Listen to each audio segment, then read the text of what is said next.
I'm going to be honest, when I first saw this solve, it kind of shook me. And I wasn't initially sure what to make of it. I'd love to hear what you guys think is the answer to the question, what is a good poker strategy?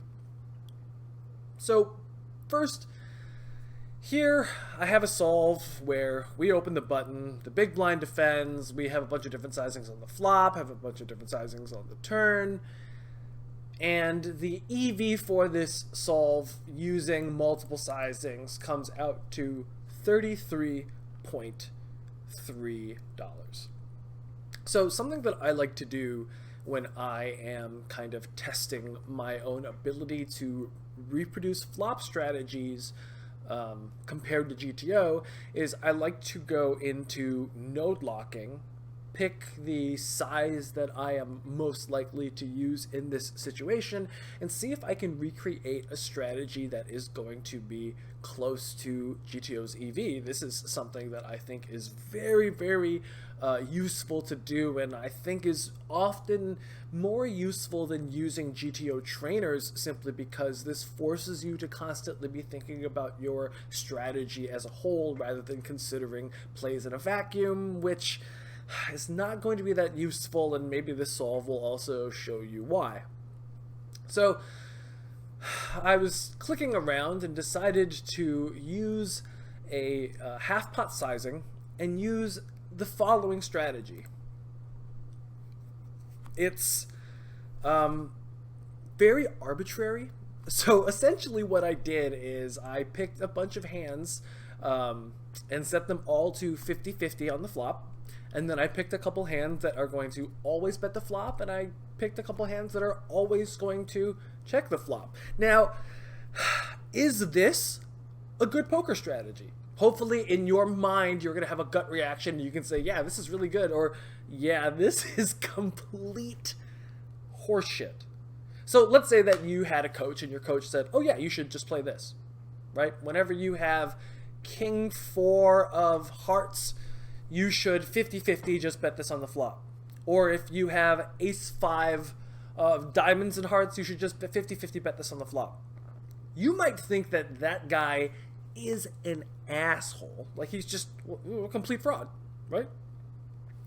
So what EV do you think that this strategy has, right? If the complex solve is 33.3, what does this kind of extraordinarily ABC kindergarten level node locking get you in terms of EV, right? Does it get you $32? $31? Does it go down to $30, right? Do you lose 5% of the pot? Do you lose 10% of the pot, right? There's been times where on this channel we've node locked some strategies and we've lost like 15-20% of the EV of the pot. It's pretty crazy. So what do you think? Mentally lock in your answer. Is this a good strategy, and how much EV do you think it sacrifices compared to playing a 6 sizing unattainable GTO strategy? Well, it's not completely done solving down. Oh no, it is solved. But we get $32.9. So this is about 99.25% of the EV that you would get playing a really complicated mixed strategy. That's honestly pretty wild and eye-opening to me.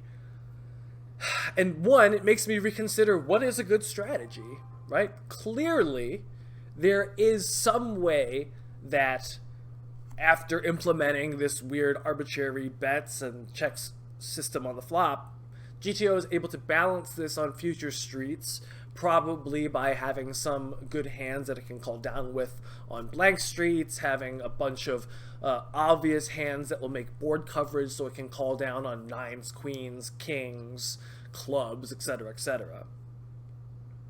But is this a good strategy in terms of should you use it on the poker table? That is kind of up in the air. Now, what does this tell me? One is that I think the baseline that we have to use is going to be, GTO's EV, right? That is, if anything, just looking at what the computer will do is going to give us that baseline, and constantly be able to have our default strategy be as close to that baseline as possible is obviously going to be good. So let's say that we can define a good strategy as having at least 98 to 99% of the EV of the mixed strategy. And very often when you are using simplifications and kind of like heuristics in your mind, you should be able to get very close to 98.5% of GTO's EV when you are doing exercises like this, especially when you're doing it on the turn and river by comparing your node locks to the optimal play. What this also tells me is that there's probably an infinite amount of configurations that we can make using, more granular combo selection, different bet sizings, a little bit more mixing with some hands, and like occasionally, right, like betting more aces with an ace of clubs, occasionally betting more twos with the two of clubs, occasionally checking back hands a little bit more often than when they're hearts and spades, etc., etc. We can make all these like small granular changes, but really they're not going to improve your EV much more than 0.7% of the pot. And so really, I think when we think about what is a good strategy, it has to be close to the EV cap, and two, it has to be playable. And so when I play a simplification that gets like 98.7% or whatever, it's very easy for me to play that strategy from street to street, because very often I'm going to be hyper aware of what my entire range looks like. Very often if I raise on the button and I bet 100% of my hands on the flop and my opponent calls me, well then I have 100% of my pre-flop range on the turn, and it's very easy for me to visualize where my individual hand is within the entire ranking of my entire range. Similarly, this strategy probably has a lot of similar benefits. That is, if I am 50-50ing a lot of my hands on the flop, it's going to be very easy for me to visualize where I am in my range on street to street. So if I know that the strategy is generally unexploitable from a solver perspective, really what I'm concerned about when I'm looking at a strategy is how playable is it?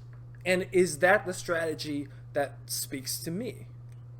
There's probably a lot of ways where you could approach this. You could always bet ace-jack here. You could, mix nines more. I mean, there's so many ways that I'm sure that other people can approach this. I'm not saying that this is the way that I play this, but very often when I have queen 4 suited, I can stop and say, oh wait, if I bet this half the time, I know that the EV between these lines must be pretty neutral if I'm allowed to get away with this kind of arbitrary strategy. And so it also means that a lot of where the money is going to come from is not actually from flop strategies. I mean, like, obviously against very, very bad players who have no idea what they're doing, they're going to be giving up a lot of EV probably by not bluffing enough.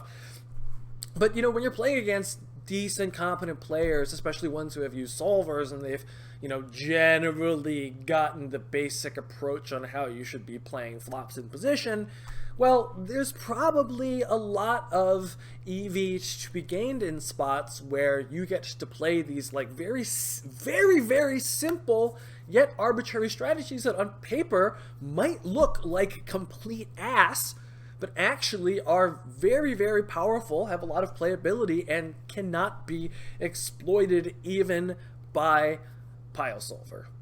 So it's probably a much, much more open world out there than we think. I think a lot of people naturally want to point at a solver and think, oh wow, all styles are going to be converging towards the same.